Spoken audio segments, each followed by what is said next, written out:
Aujourd'hui, je vous propose de découvrir quelques héros de la République romaine, essentiellement à ses débuts, car la liste est longue et nous ne pourrons pas rappeler tous les hauts faits accomplis par ces hommes et femmes d'exception. Nous verrons, à travers quelques récits légendaires, quelles sont les valeurs qui définissent le mode d'être et de pensée des Romains.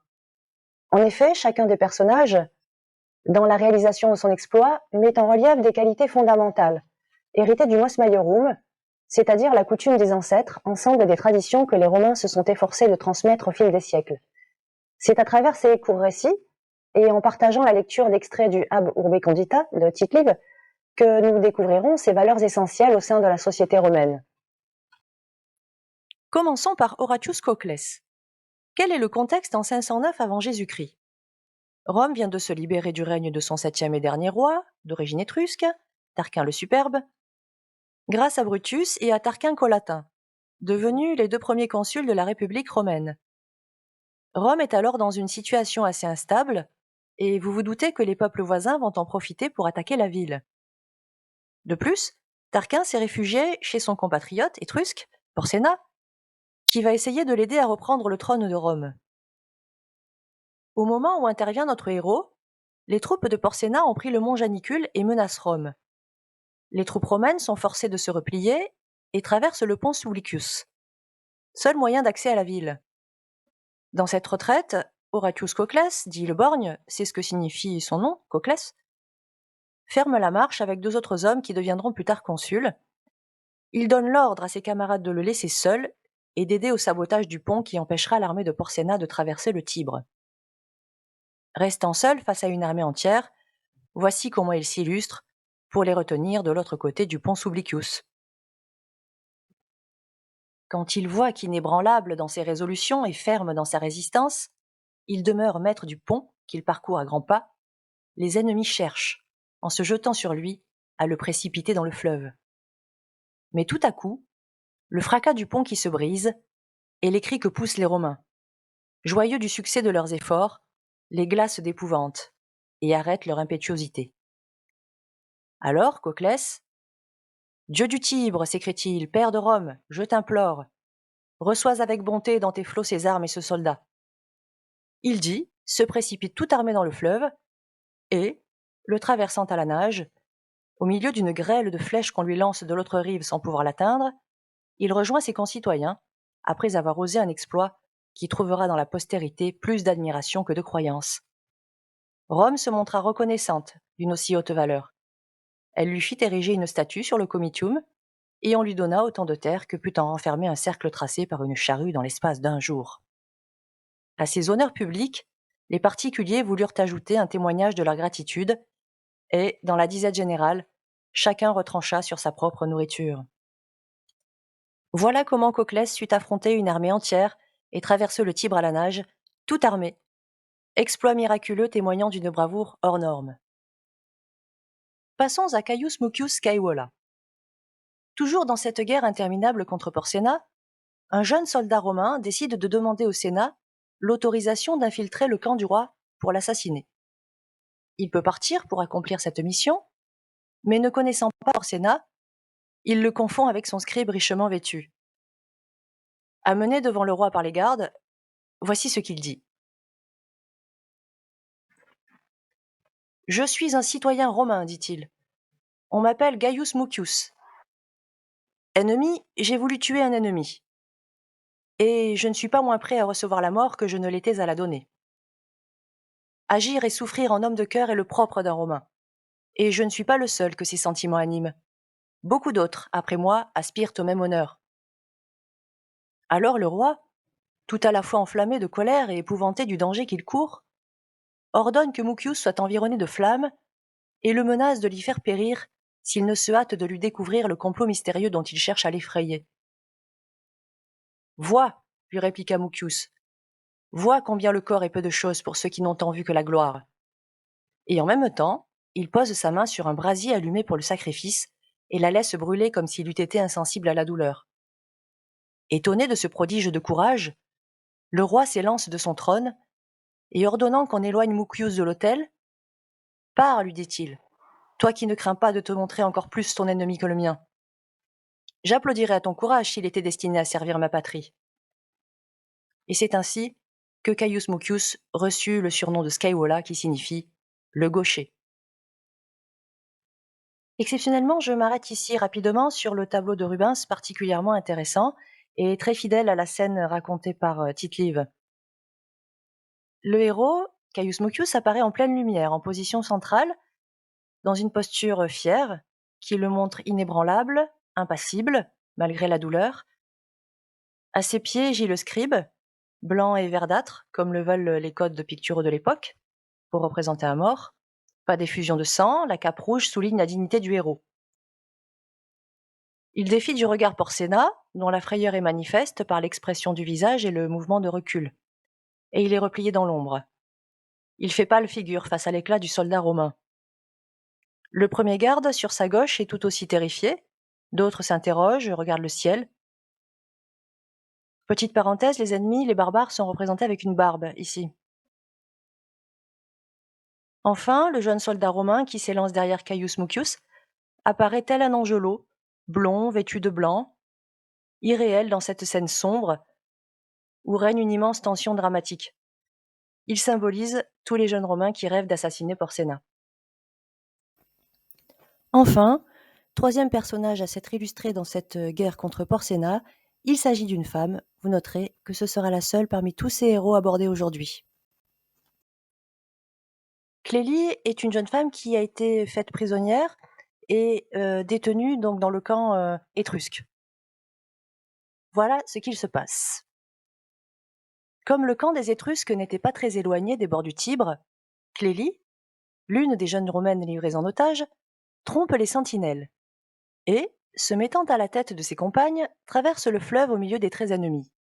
Et sans qu'aucune d'elles eût été blessée, elle les ramène à Rome et les rend à leur famille. À la nouvelle de cette évasion, le roi, indigné, envoie des légats à Rome pour réclamer Clélie, sans paraître tenir beaucoup aux autres. Mais bientôt, passant de la colère à l'admiration, et mettant ce trait d'audace au-dessus des actions des Coclès et des Mucius, il déclare que si on ne lui rend pas son otage, il regardera le traité comme rompu. Les Romains, conformément au traité, rendirent à Porséna les gages de la paix. Et de son côté, le roi des Étrusques voulut que non seulement la vertu fût en sûreté auprès de lui, mais qu'elle y fût même honorée. Après avoir donné des éloges à Clélie, il lui fit présent d'une partie des otages et lui en abandonna le choix. Lorsqu'on les eut tous amenés en sa présence, elle choisit, dit-on, les plus jeunes, croyant par respect pour la pudeur, et elle obtint à cet égard l'entier consentement des otages eux-mêmes, devoir soustraire avant tout aux ennemis celles que leur âge exposait le plus aux outrages. La paix rétablie, les Romains récompensèrent par un genre d'honneur extraordinaire un courage aussi extraordinaire dans une femme. On lui décerna une statue équestre et l'on plaça au haut de la voie sacrée l'image de Clélie à cheval.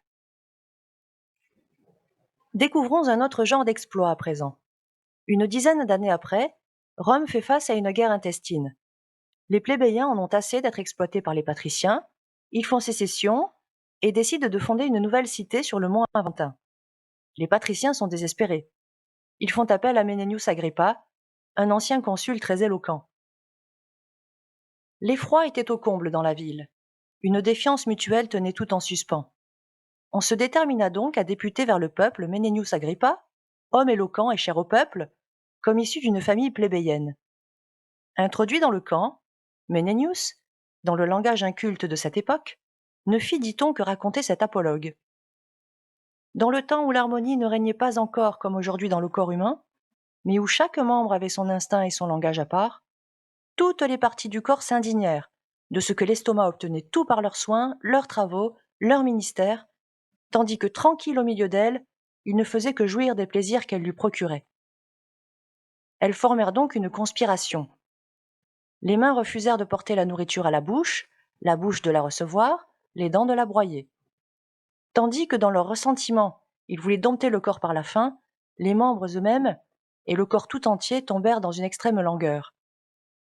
Ils virent alors que l'estomac ne restait point oisif, et que si on le nourrissait, il nourrissait à son tour, en renvoyant dans toutes les parties du corps ce sang qui fait notre vie et notre force, et en le distribuant également dans toutes les veines, après l'avoir élaboré par la digestion des aliments. La comparaison de cette sédition intestine du corps avec la colère du peuple contre le Sénat apaisa, dit-on, les esprits. Voilà par quelle fable, reprise par Jean de La Fontaine d'ailleurs, Menenius Agrippa convainquit le peuple de revenir à Rome en lui montrant les liens indissociables qui unissent les citoyens. Rome est à présent en guerre contre un autre peuple voisin, les Volsques. Coriolan a été un grand général et consul de Rome. Il a hérité de son surnom d'ailleurs, après la prise triomphale de la capitale volsque, Coriol. Mais en moins 492, lorsqu'une disette frappe Rome, il s'oppose à l'importation de blé depuis la Sicile, qui a été demandée par les tribuns de la plèbe. Il n'obtient pas gain de cause, et vexé, il passe dans le camp ennemi, ce qui est une faute très grave. Il mène donc une guerre terrible du côté des Volsques et contre sa propre patrie. Désespérés, les Romains envoient des légats, des prêtres pour le convaincre de revenir du côté des Romains, mais rien n'y fait. Coriolan est submergé par la colère. Il refuse toute négociation et persiste dans sa volonté de mener la guerre contre Rome. Le Sénat pense alors à lui envoyer sa mère, sa femme et ses enfants. Coriolan, éperdu et comme hors de lui-même, s'élance de son siège et court au-devant de sa mère pour l'embrasser, mais elle, passant tout à coup des prières à l'indignation, « Arrête, lui dit-elle, avant de recevoir tes embrassements, que je sache si je viens auprès d'un ennemi ou d'un fils, et si dans ton camp je suis ta captive ou ta mère. N'ai-je donc tant vécu? Ne suis-je parvenu à cette déplorable vieillesse que pour te voir exilé, puis armé contre ta patrie? As-tu bien pu ravager cette terre qui t'a donné le jour et qui t'a nourri? Malgré ton ressentiment et les menaces, ton courroux, en franchissant nos frontières, ne s'est pas apaisé à la vue de Rome. Tu ne t'es pas dit: derrière ces murailles sont ma maison, mes pénates, ma mère, ma femme et mes enfants? Ainsi donc, si je n'avais point été mère, Rome ne serait point assiégée. Et si je n'avais point le fils, je mourrais libre dans une patrie libre. Pour moi, désormais, je n'ai plus rien à craindre qui ne soit plus honteux que toi, que malheureux pour ta mère, et quelque malheureuse que je sois, je ne le serai pas longtemps. Mais ces enfants, songe à eux. Si tu persistes, une mort prématurée les attend, ou une longue servitude. À ces mots, l'épouse et les enfants de Coriolan l'embrassent, les larmes que versent toutes ces femmes, leurs gémissements sur leur sort et sur celui de la patrie, brisent enfin ce cœur inflexible. Après avoir serré sa famille dans ses bras, il la congédie et va camper à une plus grande distance de Rome. Ensuite, il fit sortir les légions du territoire romain et périt, dit-on, victime de la haine qu'il venait d'encourir. Plusieurs versions existent en fait concernant sa mort. On dit aussi qu'il fut assassiné par les Volsques avant son procès à Rome, ou qu'il se suicida, désespéré d'être exilé et de nouveau impuissant, éloigné de la vie politique. 10 ans plus tard, les Romains sont encore en guerre contre un autre peuple voisin, les Véiens. Les Véiens, ennemis plus importuns que redoutables, plus insolents que dangereux, inquiétaient cependant les esprits, car on ne pouvait en aucun temps les perdre de vue, et ils ne permettaient pas qu'on portât son attention ailleurs. Dans cette conjoncture, la famille des Fabius se présente au Sénat, et le consul parle au nom de sa famille. Vous le savez, père conscrit, la guerre contre Véiès demande plutôt des forces toujours actives que des forces considérables. Occupez-vous des autres guerres, et opposez les Fabius aux Véiens. Nous nous faisons fort que de ce côté la majesté du nom romain n'aura rien à souffrir. Cette guerre, qui sera pour nous comme une affaire de famille, nous voulons la soutenir à nos propres frais. Que la République porte ailleurs et son argent et ses soldats. On leur fait de grands remerciements. Et en effet, la gens des Fabius porte cette guerre pour Rome de manière remarquable, efficace et héroïque, jusqu'au jour où ils finissent par tomber dans une embuscade. Tous les Fabius, sans exception, furent taillés en pièces, et leur fort tomba au pouvoir de l'ennemi. Il en périt 306, c'est un fait avéré. Un seul, près d'entrer dans l'âge de puberté, et qui pour ce motif avait été laissé à Rome, devint la souche des Fabius, et c'est à lui que dans les temps difficiles, le peuple romain, en paix comme en guerre, devra ses plus fermes soutiens. Lucius Quinctius Cincinnatus.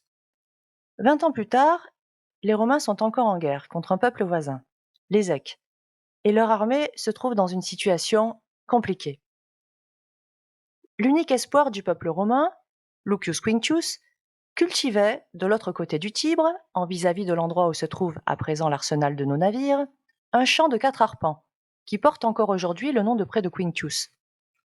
C'est là que les députés le trouvèrent, creusant un fossé selon les uns, et appuyé sur sa bêche selon d'autres, derrière sa charrue. Mais ce qui est certain, occupé d'un travail champêtre. Après des salutations réciproques, ils le prièrent, en faisant des vœux pour sa prospérité et pour celle de la République, de revêtir sa toge et d'écouter les instructions du Sénat. Surpris, il demande plusieurs fois si quelque malheur est arrivé, et ordonne à Raquilia, son épouse, d'aller aussitôt chercher sa toge dans sa chaumière. L'ayant revêtue, il s'approche, après avoir essuyé la poussière et la sueur de son front. Les députés le saluent dictateur et le félicitent. Ils le pressent de se rendre à la ville et lui exposent la terreur qui règne dans l'armée. Bien sûr, Cincinnatus prend immédiatement la tête de l'armée. Il se met en route et il décime les troupes ennemies en quelques jours. Il rentre ensuite à Rome pour y recevoir le triomphe. J'en profite pour vous expliquer que le triomphe était une parade se déroulant entre le champ de Mars et le temple de Jupiter sur le Capitole. Le général romain, couronné de lauriers, vêtu de la toga picta, défilait sur un char tiré par 4 chevaux blancs, suivant le butin et les chefs ennemis exposés devant son char. Pendant la procession, un esclave était posté derrière lui et lui soufflait à l'oreille qu'il devait se rappeler qu'il n'était qu'un mortel et devait rester humble. Pour en bénéficier, il fallait avoir tué au moins 5000 ennemis, avoir remporté une victoire décisive et revenir avec des hommes, même en nombre symbolique, pour garantir, justifier qu'il y avait bien eu une grande victoire et non une fuite du chef. Il fallait aussi que le général ait été doté de l'imperium, c'est-à-dire des pleins pouvoirs. Plus tard, il faudra même justifier d'avoir agrandi le territoire romain, c'est-à-dire la guerre publicus, les territoires conquis. Quant à la dictature dont il était question dans cette histoire, cette fonction n'a strictement rien à voir avec sa définition actuelle, si ce n'est par les pleins pouvoirs accordés. C'était une fonction exceptionnelle, accordée par le Sénat pour 6 mois, maximum, à un homme d'exception et pour sauver Rome d'un péril grave. Concernant Cincinnatus, montrant encore une humilité exceptionnelle, il abdiqua au bout de 16 jours pour retourner labourer ses champs. Donc un grand modèle de modestie. Vous observez aussi sur la page qu'il a donné son nom à la ville de Cincinnati. Beaucoup plus tard maintenant, en 362 avant Jésus-Christ, nous allons voir comment Marcus Curtius s'est sacrifié pour Rome. La même année, on dit qu'un tremblement de terre, ou toute autre cause, ouvrit un vaste gouffre vers le milieu du forum, dont le sol s'écroula à une immense profondeur, et les monceaux de terre que chacun, selon ses forces, y apporta, ne purent combler cet abîme. Sur un avis des dieux, on s'occupa de chercher ce qui faisait la principale force du peuple romain.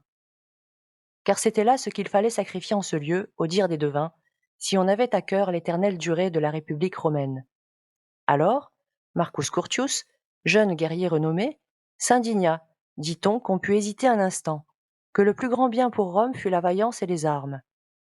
Il impose silence et, tourné vers les temples des dieux immortels qui dominent le forum, les yeux sur le Capitole, les mains tendues au ciel ou sur les profondeurs de la terre béante, il se dévoue au dieu Man. Puis, monté sur un coursier qu'il a, autant qu'il a pu richement paré, il s'élance tout armé dans le gouffre, où une foule d'hommes et de femmes répandent sur lui les fruits et les offrandes qu'ils avaient recueillis. Et c'est de là, plutôt que de Curtius Metius, cet antique soldat de Titus Statius, que le lac Curtius aurait tiré son nom. Enfin, le dernier exemple que j'ai retenu est celui de Marcus Atilius Regulus, qui se trouve à la tête de l'armée romaine pendant la première guerre punique menée contre les Carthaginois, eux-mêmes dirigés par Hamilcar. Régulus est fait prisonnier lors d'une défaite et les Carthaginois tentent de négocier l'échange de Régulus contre plusieurs jeunes généraux de leur camp, ayant été faits prisonniers par les Romains de leur côté. Tuditanus raconte que Régulus, après avoir conseillé au Sénat de refuser l'échange des prisonniers avec les Carthaginois, ajouta que les Carthaginois lui avaient fait prendre un poison lent, de telle sorte qu'il put prolonger son existence jusqu'à ce que l'échange ait eu lieu et qu'ensuite le progrès insensible du poison le fit mourir. Tubéron, dans l'histoire déjà citée plus haut, rapporte que Régulus, de retour à Carthage, souffrit des tortures inouïes. Les Carthaginois, dit-il, l'enfermait dans des cachots profonds et ténébreux. Puis lorsque le soleil était le plus ardent, il le faisait sortir aussitôt, le plaçait en face des rayons et le forçait à lever la tête pour regarder le ciel, et pour l'empêcher de fermer les paupières, il les cousait en haut et en bas. Tuditanus rapporte qu'on l'empêchait de dormir et que la fatigue de l'insomnie causa sa mort. Lorsque cette nouvelle fut connue à Rome, le Sénat livra les plus illustres d'entre les prisonniers carthaginois aux enfants de Régulus, qui les enfermèrent dans une armoire garnie de pointes de fer, où le supplice de l'insomnie termina aussi leur existence. À travers tous ces récits exemplaires, nous voyons que ce sont souvent les mêmes qualités qui animent ces héros. Nous retiendrons ainsi quelques fondements du mos maiorum. La virtus d'abord, la qualité propre à l'homme, au vir, c'est-à-dire le courage, à la guerre par exemple. Tous s'illustrent d'ailleurs dans leur dévouement guerrier pour leur patrie. Et Menenius Agrippa, lui, par l'audace qu'il témoigne dans la vie citoyenne. Ensuite, la pietas, c'est-à-dire la piété, la dévotion, quand il s'agit d'honorer les divinités et la famille. C'est le cas de Marcus Curtius, qui se sacrifie selon la volonté des dieux et pour sauver sa patrie. Mais aussi le cas de Coriolan, qui finit par plier sous la pression de sa mère et sa femme. Ensuite, la fides, c'est le respect de la parole donnée, la loyauté, la confiance mutuelle entre les citoyens. Les 306 Fabii, par exemple, montrent une grande solidarité et font bloc pour sauver leur patrie. Ensuite, la majestas, la dignité, l'élégance, la noblesse d'âme, et la gravitas, la dignité du romain traditionnel, sérieux, autoritaire. On pensera notamment à Régulus qui subit la torture sans songer à son propre sort. D'autres qualités, dans une liste très très longue, montrent aussi toutes les qualités propres aux Romains dignes de ce nom. La constantia, le fait de s'en tenir à ses décisions, la frugalitas, la modestie, la tempérance, la simplicité. C'était le cas de Cincinnatus, par exemple, qui est retourné à ses champs après sa grande victoire et qui a abdiqué au bout de 16 jours, sans profiter de sa dictature. Vous aurez bien compris que nous sommes bien loin de la mentalité individualiste moderne qui nous gouverne. Il est très difficile pour nous d'imaginer qu'il soit impossible pour un Romain de se concevoir en tant que personne, mais uniquement comme un maillon d'une société à laquelle on se dévoue, sans faille, sans considération de sa petite personne, de ses aspirations personnelles. Un Romain ne vit que pour sa patrie, les dieux, sa famille. Il n'existe que pour défendre sa patrie et lui donner des fils. D'autres héros célèbres ont marqué l'histoire romaine, dont les Horaces et les Curias, qui à eux seuls pourraient faire l'objet d'une présentation peut-être. Je vous invite en tout cas à lire ou à relire Tite-Live, ou en lecture plus accessible pour les plus jeunes, l'abbé Laumont et son De Viris Illustribus, et pourquoi pas en version bilingue. Prochainement, je vous proposerai bien d'autres présentations en civilisation antique, plus ou moins générales et abordées de manière plus ou moins détaillée et approfondie, afin de partager tout simplement. À bientôt.